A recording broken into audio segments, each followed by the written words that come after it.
Imagine a world where relief from pain and fever wasn't within your reach. Now let me tell you the incredible journey and how the compound that changed everything actually works, acetaminophen.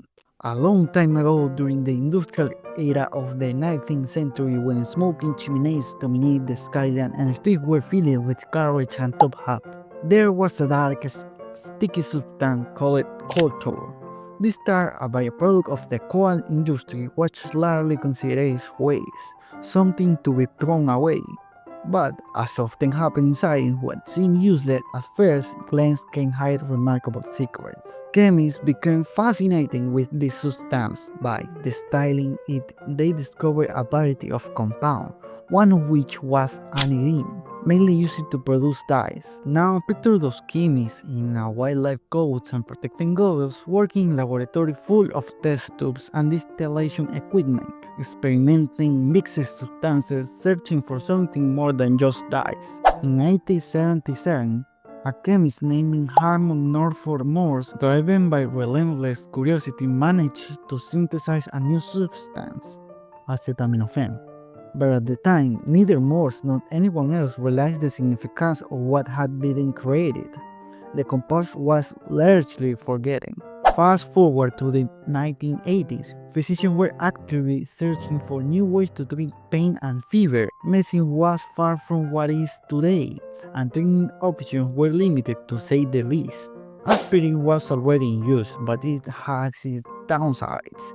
When effective, it could cause stomach irritation in some patients. That's when researchers rediscovered acetaminophen, the same compound Morse had created years earlier.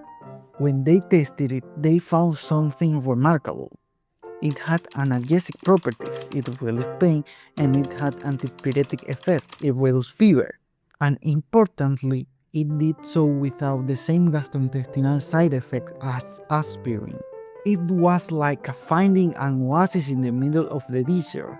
The search had been intense and its discovery was truly revolutionary. However, the road to widespread use wasn't immediate. It didn't arrive like a miracle that everyone instantly embraced. Even though its potential was recognized, there were still many challenges ahead.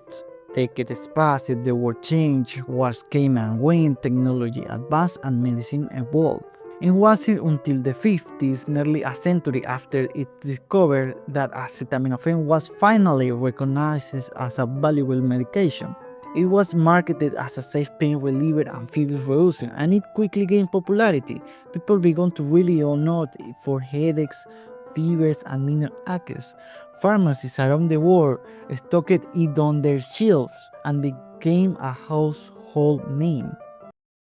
Now you might be wondering, how does this medical miracle actually works? This is where things get even more interesting. At the molecular level, the human body is like a vast city, with different systems and pathways performing specialized functions. One of these systems is like a factory, producing molecules called prostaglandins. Prostaglandins act as chemical messengers. They play a key role in processes like temperature regulation and pain signaling. When you are injured or sick, prostaglandins are released, and they trigger a pain and fever. Acetaminophen works in a unique way. It's believed to act by inhibiting a specific form of the cyclooxygenase enzyme, often referred to as COX. In the brain, sometimes called COX-3.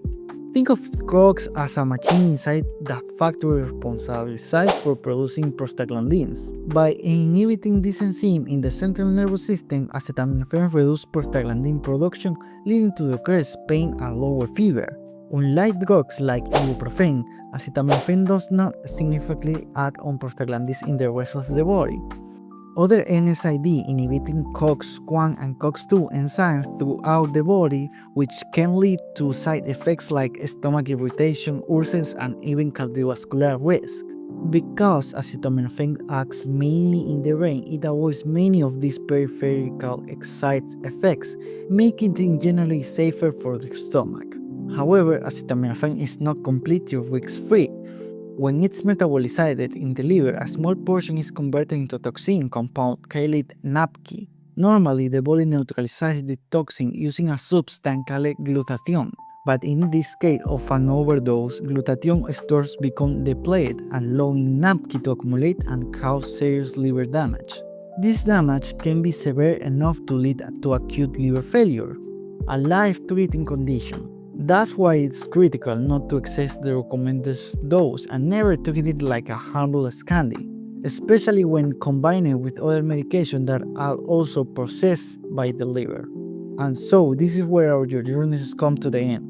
From the dark days of the cold tour to the modern medicine acetaminophen, that humble compound born in the 19th century laboratory has come a long way bringing relief to millions of people around the world. A true testament of the power of curiosity, science, and perseverance.